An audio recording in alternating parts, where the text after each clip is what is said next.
할렐루야! 은혜 받으실 하나님의 말씀은 여호수아서 6장 16절의 말씀입니다. 여호수아서 6장 16절의 말씀을 우리가 한 목소리로 합독하겠습니다. 일곱 번째에 제사장들이 나팔을 불 때에 여호수아가 백성에게 이르되 외치라, 야훼께서 너희에게 이 성을 주셨느니라. 아멘. 오늘 말씀의 제목을 한번 따라해 보겠습니다. 하나님이 하시면 쉽습니다. 오늘 하나님이 하시면 쉽습니다. 이러한 제목으로 하나님의 은혜를 함께 나누도록 하겠습니다. 여러분은 어떻게 예수님을 믿게 되셨습니까? 많은 사람들이 다른 답을 가지고 있을 것입니다. 보통 우리 어른들 말씀을 들어보면 한국에서 이제 부활절엔 계란을 주고 크리스마스 때는 이렇게 또 사탕도 주고 하니까 이렇게 초코파이나 어떤 계란이나 이렇게 먹기 위해서 이렇게 교회를 한 번씩 가봤다가 어느 순간 이렇게 하나님을 만나게 되고 교회를 다니게 된 그런 분들도 있고, 또 이곳 미국 땅에서는 사실 교회에서 밖에 우리가 어떤 위로받을 곳도 없고 그렇게 한국 사람 만날 때도 그렇게 많지도 않고 해서 한국 사람들끼리 이렇게 모이는 곳이 어떻게 교회가 되어서 은혜 가운데 이렇게 신앙생활을 하게 되신 그런 분들도 있으실 것입니다. 요즘 젊은 친구들은 예수 믿는 부모님 밑에서 은혜롭게 잘 태어나서 모태신앙으로 이렇게 커가는 친구들도 있고, 하지만 우리가 대부분 처음 예수를 믿는 그 상황을 본다면 이 세상이 참 살기가 힘든데, 어려움이 많은데 내가 어떻게 하나님 잘 믿으면 하나님께서 복 주지 않을까 해서 교회를 나오는 많은 사람들이 있습니다. 그리고 예수를 믿습니다. 예수를 믿고 이렇게 시간이 지나면 지날수록 우리가 깨닫게 되는 것 중에 하나가 무엇이냐면, 내가 예수를 믿음에도 불구하고 내 삶에는 고난과 역경이 계속해서 있다는 것입니다. 내 삶의 고난과 역경이 계속 있는데, 그래도 내가 이제는 예수를 믿으니까 어쩔 수 없이 교회를 나오지만 마음속에 누구에게도 얘기하지 못하고 괜히 내가 예수 믿음에도 불구하고 이런 고난과 역경 가운데 있다 얘기를 하면 괜히 믿음 없는 사람 같고 좀 이상하니까 그냥 속으로 끙끙 앓면서 아유, 왜 이렇게 나는 예수를 믿어도 내 삶에는 이렇게 고난과 환난과 역경이 있을까 하면서 어쩔 수 없이 하루하루 교회 다니는 그러한 분들도 많을 수 있습니다. 오늘 이 여호수아서 6장에 나오는 이 장면은 이스라엘 백성이 여리고 성을 탈환하는 그러한 모습을 보여줍니다. 우리 믿음의 사람들이 예수 믿고 우리 앞에 펼쳐진 어떤 곤란한 어떠한 문제, 우리가 이길 수 없는 어떠한 환경, 이런 것을 만날 때 우리는 보통 여리고성 같은 문제를 만났다 이렇게 표현을 하고 합니다. 여러분, 이 여리고성은 당시에 난공불락의 그러한 요새였습니다. 어마어마한 성이었어요. 이 성을 지금 그림을 이렇게 보시면 이 성 내성이 이렇게 있고 외성이 있었는데, 이 내성벽이 이 내성을 막고 있고 외성벽이 또 성벽을 또 하나 두르면서 진을 치고 막고 있었습니다. 그 막고 있는 곳마다 망루가 서져 있고 거기서 이곳을 지킬 수 있는 그 군사들이 상시 대기하고 있었습니다. 이 여리고성은 당시에 어마어마한 성이었습니다. 이길 수 없는 난공불락의 요새, 이렇게 우리가 볼 수 있습니다. 이 다음 그림을 보시면 이제 어떻게 여기가 만들어졌었나를 보여주는데, 이렇게 언덕 위에 여리고성이 있는데 이 언덕을 기반으로 벽을 이렇게 세우다 보니까 저기 밑에 사람들 보이시죠? 3m에서 5m의 아래에 있는 벽이 사람들을 막고 있고, 성벽이, 그리고 그 위에 시티월이 또 따로 있는데 거기는 거의 8m 이상입니다. 즉 밑에서 위로 올려다 보면 도저히 넘을래야 넘을 수 없는 그러한 굉장히 함락하기 힘든 그러한 성이었다는 것입니다. 또 당시에 이스라엘 백성이 어떠한 상태였나를 보여주면 우리가 잘 알고 있듯이 이스라엘 백성은 이집트에서 벗어난 사람들입니다. 그리고 유목민들이에요. 하나님께서 가라 그러면 떠나는 사람들, 구름 기둥이 쓰면 일어나면 그 구름 기둥을 따라가고 불기둥이 일어나면 그 불기둥을 따라갔던 그런 사람들입니다. 즉 정착할 수도 없고 그 사람들 스스로 무기를 잘 만들 수도 없을 뿐더러 그 사람들은 도구가 부족해도 한참 부족한 사람들이었다는 거예요. 그런데 이 이스라엘 백성에게 앞에 여리고성이 떡하니 있습니다. 이것이 오늘날 우리가 걸어가는 이 삶과 굉장히 비슷하다는 것입니다. 우리 삶 앞에 이렇게 여리고성 같은 문제가 딱 하고 벌어질 때 우리는 도대체 어떻게 해야 될까? 오늘 말씀을 통해 함께 나눠보도록 하겠습니다. 첫 번째로 하나님이 이런 문제를 만날 때 우리에게 하시는 것은 무엇인가? 우리의 힘을 빼시는 그 하나님을 우리는 반드시 만나게 되는 줄 믿습니다. 첫 번째로 하나님께서 이스라엘에게 명령하신 것이 있습니다. 무엇이냐면 요단강을 건너가라고 하십니다. 우리 한국 사람들은 요단강을 건너다를 이제 보통 죽을 때 하는 말이다 뭐 이렇게 합니다. 요단강을 건너간다 그러면 죽는다 뭐 이런 얘기가 됐어요. 그런데 이 이스라엘 민족이 여리고성을 앞에 두고 요단강을 건너가는 것은 말 그대로 죽음 앞으로 나아가는 그러한 사건이었습니다. 여호수아서 3장 15절 말씀 우리가 함께 읽어봅니다. 요단이 곡식 거두는 시기에는 항상 언덕에 넘치더라. 궤를 맨 자들이 요단에 이르며 궤를 맨 제사장들의 발이 물가에 잠기자. 자, 여기까지 이렇게 보시면 요단강이 우리가 이스라엘 백성이 요단강을 건너갔다 이런 얘기를 들으면 물이 얕았나 보지 라고 생각할 수가 있어요. 물이 얕았나 보지. 그러니까 사람들이 그렇게 건너갈 수 있었겠지. 근데 요단이 곡식을 거두는 그 시기에는 항상 언덕에 넘쳤더라 이렇게 나옵니다. 이것은 강물이 최고로 차 있을 때라는 거예요. 들어가면 죽는다는 이야기입니다. 그리고 이 제사장들이 발을 담갔을 때 이게 잠기기 시작하는 거예요. 즉 하나님이 이스라엘 백성에게 하신 그 말씀은 이스라엘 백성에게는 어떻게 들리는 말씀이었냐면 물속에 들어가 죽어라는 말씀하고 똑같이 들렸을 것입니다. 이스라엘 백성 눈앞에 요단강이 흐르고 있어요. 범람해서 흐르고 있습니다. 제일 강이 물이 많을 때예요. 그때 하나님이 이스라엘 백성에게 이야기합니다. 건너가라 하십니다. 사람들이 볼 때에 이것은 말이 안 되는 이야기예요. 하나님, 저희 보고 죽으라고요? 여기까지 왔는데 왜 우리를 강물에 밀어 넣으시려고 하십니까? 뿐만 아니라 그때에 홍해가 갈라진 것을 본 사람은 단 2명밖에 남아있지 않았어요. 그 사람이 누굽니까? 여호수아와 갈렙밖에 없었어요. 다른 사람들은요 다 광야에서 태어난 사람들이에요. 40년 동안 광야만 보고 살았어요. 이 사람들이 갑자기 강물이 콜콜콜콜 흐르는 요단강 앞에 섰는데 하나님께서 말씀하십니다. 건너라 하시는 거예요. 여기서 하나님 하시는 말씀 무엇입니까? 우리 힘 빼라는 것입니다. 너희가 할 수 있는 거 없다? 그러니까 힘 빼고 그냥 가라. 이 말씀 하나님께서 하시는 것입니다. 이것을 더 정확하게 보여주시기 위하여 한 번 더 하나님께서 말씀하십니다.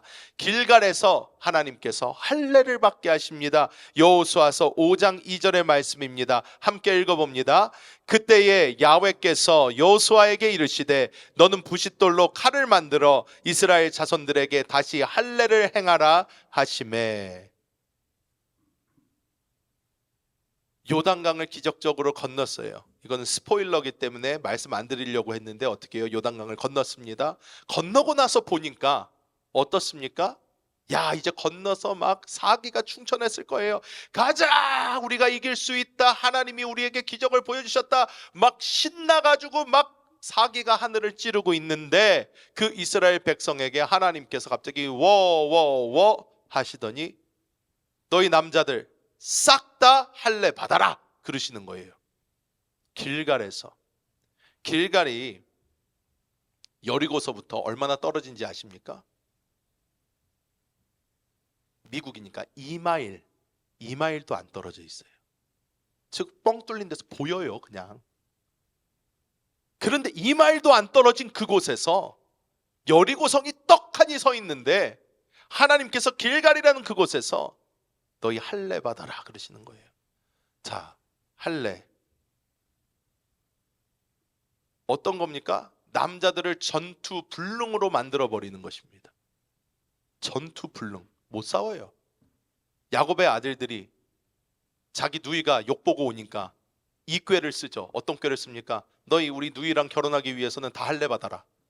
그래가지고 그 족속들 다 할례 받고 끙끙 앓고 있을 때 다 가서 죽여버립니다. 어떻게 그걸 할 수 있어요?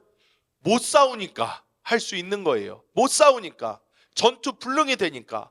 그런데 사기가 충천해서 요단강 건너온 이스라엘 민족에게 하나님께서 말씀을 하세요. 스탑 하신 다음에 너희 다 지금 너희 스스로를 전투 불능으로 만들어라 하시는 거예요.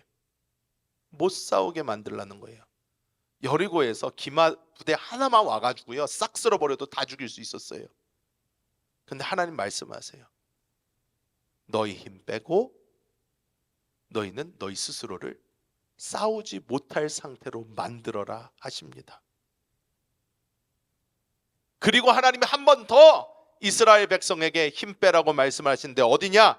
바로 여리고성을 함락시킬 때입니다. 여호수아서 6장 3절 진도가 나가는데요. 여러분 어떻게 해요? 요단강 건너고 길갈에서 할례 받고 바로 여리고성 앞에까지 왔습니다. 여리고성이 이제 앞에 쭉 있는데 이제 꼭 생각을 해야 될 것 같잖아요. 이제 어떻게 이 성을 함락을 시킬 것인가 생각을 해야 될 것 같은데 하나님께서 말씀을 하세요.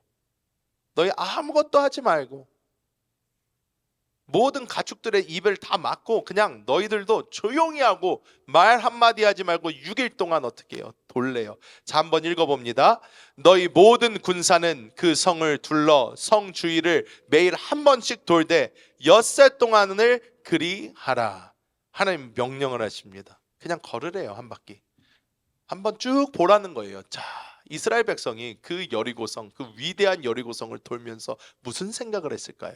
아까 보여줬던 그 성벽 있잖아요. 사람들 개미 새끼만 합니다. 요만해요. 위로 보면 끝이 보이지도 않을 정도로 언덕이 쫙 높이 있어서 성벽이 서 있어요. 이 사람들이 걸어가면서 이걸 보면서 사람들 마음속에 어떤 게 생겼겠어요? 이 사람들은 이집트를 보지도 못한 사람들이잖아요. 이 선조들 모세 시대 사람들은요 이집트의 위대함을 봤어요. 그러니까 뭐 여리고성 봐도 우린 더 큰 데 있다 왔어 할 수 있었을 겁니다. 근데 이 사람들 광야에서 굉장히 그냥 광야에서 생고생하던 사람들이란 말이에요.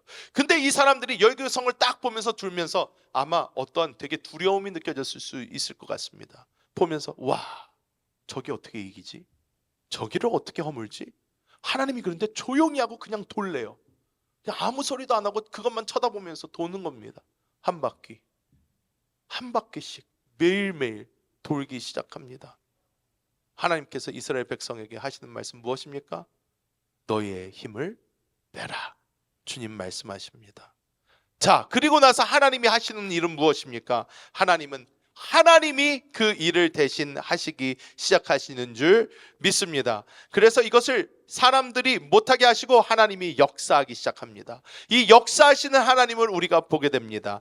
자, 요단강 어떻게 됩니까? 여호수아서 3장 16절 우리 함께 보면요. 곧 위에서부터 흘러내리던 물이 그쳐서 사르단에 가까운 매우 멀리 있는 아담 성읍 변두리에 일어나 한 곳에 쌓이고 아라바의 바다 염해로 향하여 흘러가는 물은 온전히 끊어짐에 백성이 여리고 앞으로 바로 건널세. 이렇게 나옵니다. 하나님께서는요 강물을 끊어버리세요. 강물을 멈춰버리십니다. 아무리 생각해도 사람의 생각으로는 배를 지어야 될 것 같고 다리를 건설해야 될 것 같고 하는 그 순간에 하나님께서는 자, 너 내 말 순종해서 들어가. 그래서 언약궤 메고 그 물속으로 탁 하고 발을 담갔더니 물이 끊어지기 시작합니다. 물이 끊어지더니 강바닥이 보이기 시작해요. 이스라엘 백성들이 언약궤를 메고 제사장들이 먼저 들어가 중앙에 서고 이스라엘 백성이 건너기 시작합니다. 쫙 해서 이스라엘 백성이 다 건너자 그 강물이 다시 흐르게 됩니다. 여러분, 여기서 하나님께서 보여주시는 게 무엇입니까? 이스라엘 백성의 힘이 안 필요했다는 거예요. 이스라엘 백성이 뭣도 안 해도 된다는 거예요. 우리에게는 너무 힘들어 보이는 그것을 하나님께서는 쉽게 하셨다, 이것입니다. 하나님께서는 그 이스라엘 백성 앞에 놀라운 기적을 보여주신 줄 믿습니다. 두 번째로 하나님께서 어떤 일을 하셨나? 자, 건너가자마자 이스라엘 백성이 진짜 사기가 충천해 있을 때 하나님께서 다 할례를 시켜버리셨어요. 할례를 시켜버렸는데 이 진짜 2마일도 안 떨어져 있는 이 길갈에서 아무것도 못하고 있는 이 이스라엘 백성에게 왜 아무도 안 쳐들어왔을까요? 왜 아무도 안 쳐들어왔을까요? 이것이 여호수아서 5장 1절에 그 답이 있습니다. 우리가 함께 보면 요단 서쪽에 아모리 사람들의 모든 왕들과 해변의 가나안 사람의 모든 왕들이 야훼께서 요단 물을 이스라엘 자손들 앞에서 말리시고 우리를 건너게 하셨음을 듣고 마음이 녹았고 이스라엘 자손들 때문에 정신을 잃었더라. 이렇게 나와요. 하나님이 요단강을 딱 끊어버리고 이스라엘 백성이 건너니까 다시 흐르는 것을 같이 본 거예요. 이 이방인들이. 그랬더니 이들의 정말 마음이 녹아내렸대요. 영어로 보면 melt in fear이라고 써져 있어요. 두려움 때문에 마음이 녹아버린 거예요.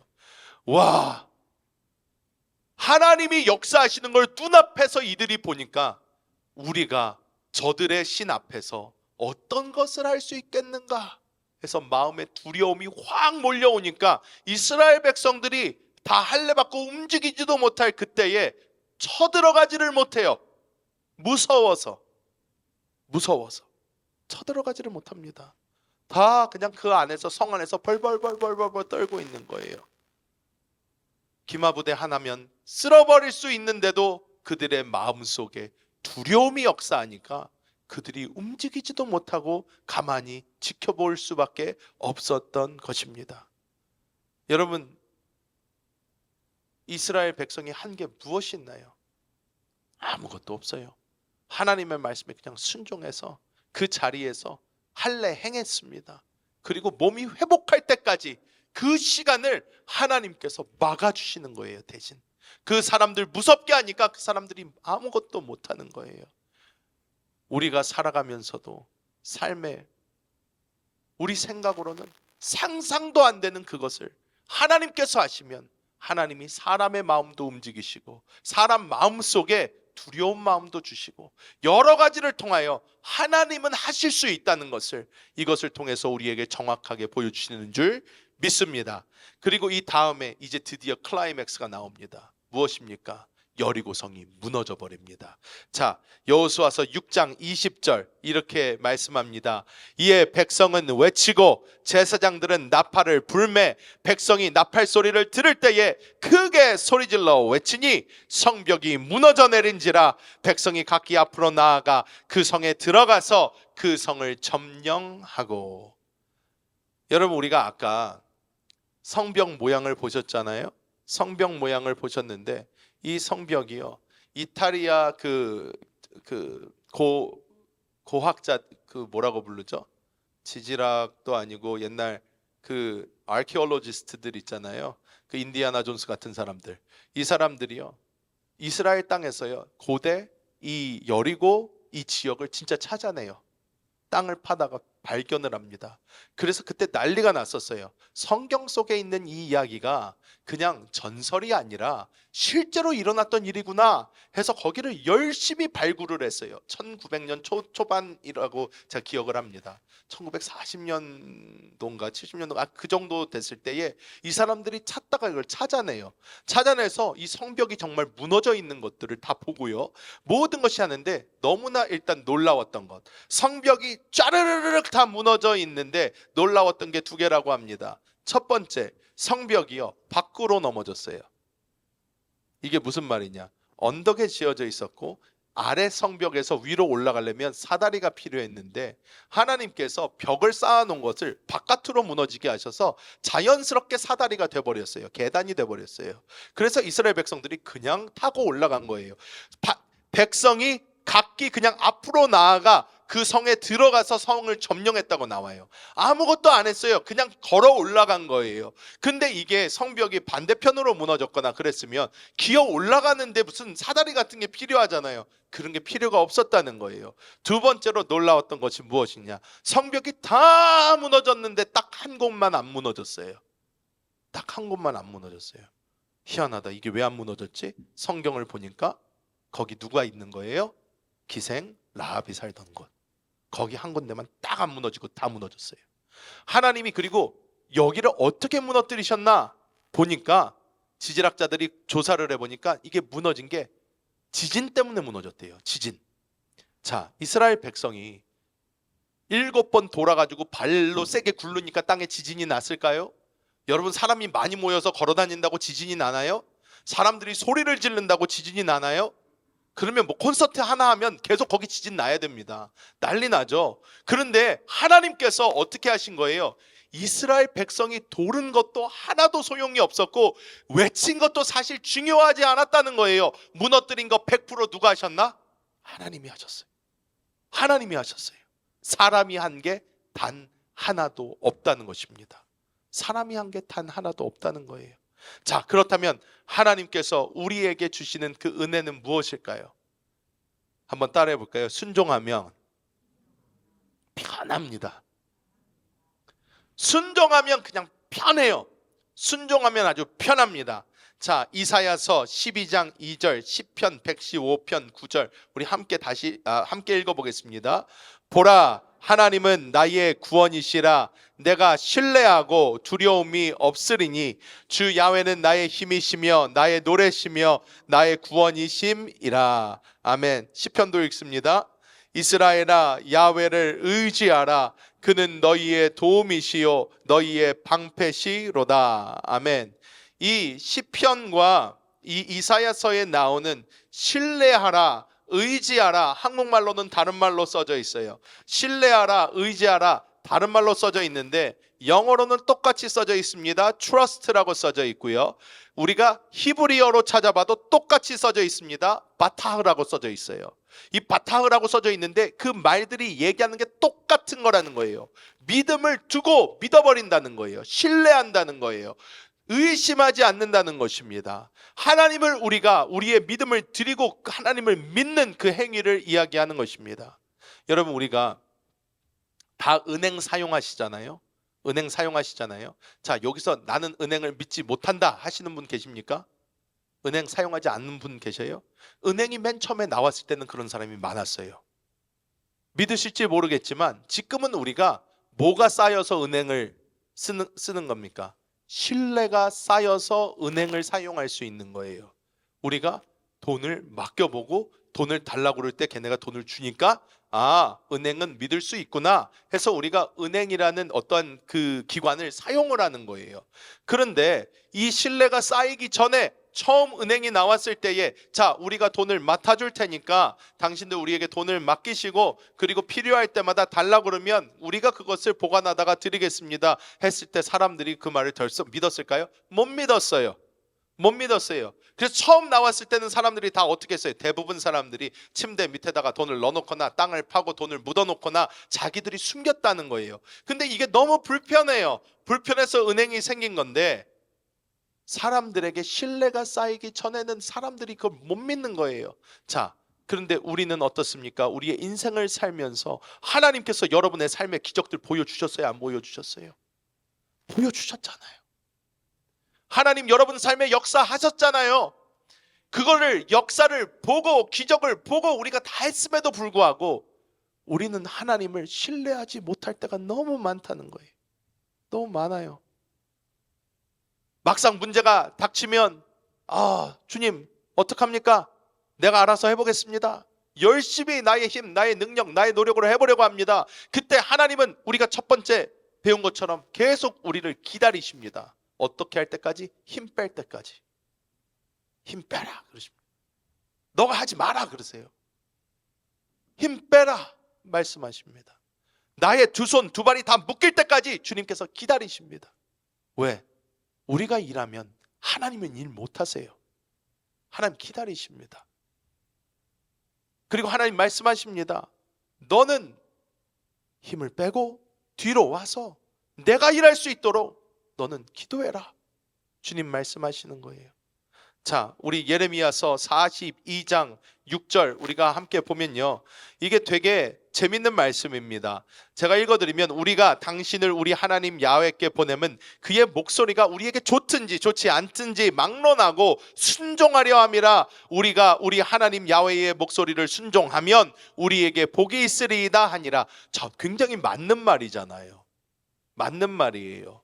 그런데 이 예레미야 선지자들에게 고관들이 와가지고 얘기하는 거예요. 자, 하나님이 어떠한 말씀을 하시는지 우리에게 알려주세요. 좀 알려주세요. 하나님이 좋은 말씀을 하시든 우리가 듣기에 나쁜 말씀을 하시든 우리가 순종하면 그것이 우리에게 좋은 거니까 순종하겠습니다. 이렇게 얘기를 하는 거예요. 근데 여러분 어떻게 됐을까요? 예레미야서 42장 6절 이후로 한번 읽어보십시오. 어떻게 되냐면 하나님이 예레미야에게 말씀하세요. 야, 너가 얘네들한테 말해주잖아. 자, 얘기할 거를 주겠다. 애들이 딴 데로 가면, 이집트로 도망가거나 다른 데로 가버리면 얘는 망할 거야. 하지만 여기 있으면 내가 얘들에게 복을 줄 거다. 근데 이 사람들은요, 머릿속에요, 이미 답을 다 내놨어요. 답을 다 내놨어요. 도망가는 게 지금 답이야. 지금은 여기 떠나야 돼. 여기 있으면 죽어 라는 생각이 가득 차 있었어요. 그러니까 하나님한테 물어봐라 하고 나서 이 사람들이 원하는 건 뭐예요? 내가 원하는 답을 달라해요. 그런데 하나님이 그 원하는 답을 안 줬어요. 그랬더니 이 사람들이 어떻게 합니까? 하나님 말씀 순종하지 않고 다 떠나버립니다. 그래서 망해요. 우리가 이 땅을 살 때도 우리에게도 똑같은 일이 참 많다는 것입니다. 우리가 기도를 합니다. 기도를 하는데 우리는 벌써 답을 다 가지고 있어요. 내가 결론을 다 내렸어요. 이 일은 이렇게 돼야 돼 라는 마음이 우리에게 다 있습니다. 그러고 나서 하나님한테 나아가서 기도를 한다고 기도를 하는데, 하나님한테 하는 기도는 뭐예요? 하나님, 이 결론이 되게 해주세요예요. 하나님 어떻게 할까요가 아니에요. 하나님 이렇게 되게 해주세요 라고 기도를 합니다. 그러다 보니까 어떻게 됩니까? 하나님께서 기다리세요. 대부분의 경우에는. 그리고 말씀을 계속 주세요. 마음의 부담도 주시고. 그런데 우리에게 마음의 부담을 주시고 말씀을 주실 때 대부분 우리는 어떻게 반응을 해요? 내가 원하는 답이 아니야? 내가 원하는 것이 아니야? 그러면 어떻게 반응을 합니까? 사탄아 떠나가라 그럽니다. 하나님의 음성인데도. 사탄아 떠나가라. 아니야, 이거는 하나님 말씀 아니야. 아유, 뭐 하나님은 이렇게 얘기 안 하실 거야. 왜? 내가 원하는 답이 있거든요. 내가 원하는 답이 있거든. 근데 하나님께서 여기서 말씀하시는 게 뭡니까? 너가 원하는 답도 내려놔라. 내가 할게. 내가 할게. 주님께서 말씀하십니다. 갈라디아서 2장 20절, 그래서 우리에게 이렇게 말씀하고 있습니다. 함께 읽어볼까요? 내가 그리스도와 함께 십자가에 못 박혔으나니 이런즉 이제는 내가 사는 것이 아니요 오직 내 안에 그리스도께서 사시는 것이라. 상반절만 우리가 읽었는데 사도 바울이 우리에게 말씀합니다. 내가 그리스도와 함께 십자가에 못 박혔나니 그런즉 이제는 내가 사는 것이 아니래요 오직 내 안에 그리스도께서 사신 것이라. 이것을 우리가 어떻게 이해를 해야 될까요? 내가 사는 것이 아니라면 나 스스로 원하는 것, 나 스스로의 내가 이루고자 하는 것, 내 스스로 나의 어떠한 의견이 없어야 된다는 거예요. 나의 의견이 없어야 된다는 것입니다. 내가 하고자 하는, 푸시하려고 하는 게 없어야 된다는 거예요. 우리는 단지 내 안에서 하나님이 사셔서 하나님이 역사하시도록 우리를 내어드려야 된다는 거예요.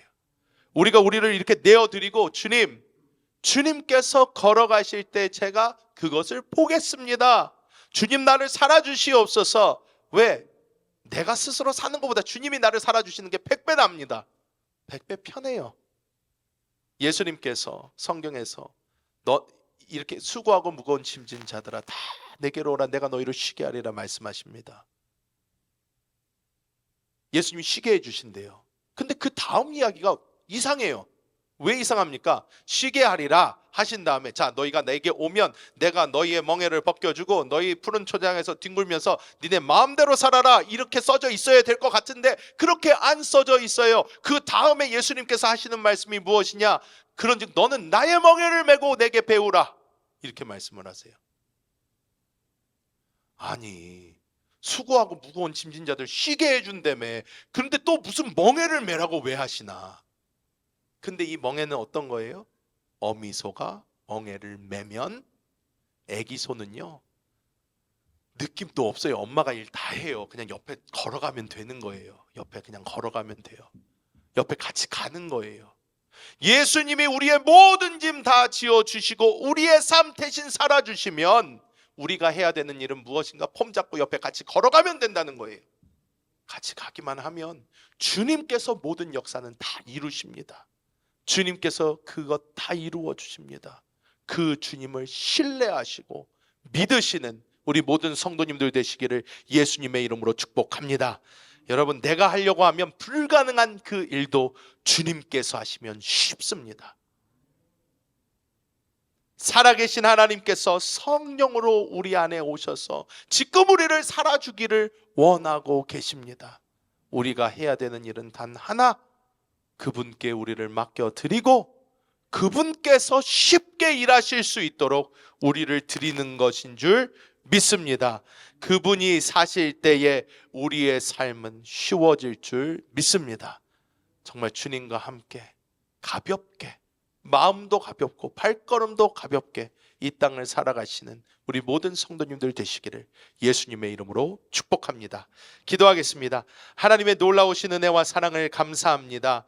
주여, 이스라엘 백성이 주님을 믿지 못하고 정말 그 여리고성 앞에서 떨고 있는 사람들이 아니라 주님의 말씀을 믿고 나아갔을 때에 하나님의 기적을 보았던 것처럼 주여, 우리도 주님을 믿을 수 있는 그 믿음을 허락하여 주옵소서. 우리 삶에 지금까지 역사하신 그 하나님을 바라보며 믿음 안에 바로 서게 하여 주사 하나님이 우리의 불가능도 가능케 하시는 그것을 바로 보게 하여 주시옵소서. 아버지, 오늘은 성찬 예배입니다. 그리스도 예수의 살과 피를 대할 때에 이 생명이 우리 안에 흐르고 있는 것을 보게 하여 주사 우리가 그 생명에 순종하며 살 수 있는 모든 이들 되게 하여 주옵소서. 예수님의 이름으로 간절히 기도하옵나이다. 아멘. 성찬을 위해 머리 숙여 주시기 바랍니다. 내가 너희에게 전한 것은 주께 받은 것이니 곧 주 예수께서 잡히시던 밤에 떡을 가지사 축사하시고 떼어 이르시되 이것은 너희를 위하는 내 몸이니 이것을 행하여 나를 기념하라 하시고 식후에 또한 그와 같이 잔을 가지시고 이르시되 이 잔은 내 피로 세운 새 언약이니 이것을 행하여 마실 때마다 나를 기념하라 하셨으니 너희가 이 떡을 먹으며 이 잔을 마실 때마다 주의 죽으심을 그가 오실 때까지 전하는 것이니라. 아멘. 주님, 이 시간 주님의 몸과 피를 대합니다. 우리 안에 사신 그리스도의 생명을 느끼는 그 시간 되게 하여 주시고 그 주님 안에서 생명을 누리는 귀한 시간 되게 하여 주옵소서. 우리 주 예수님의 이름으로 간절히 기도하옵나이다. 아멘.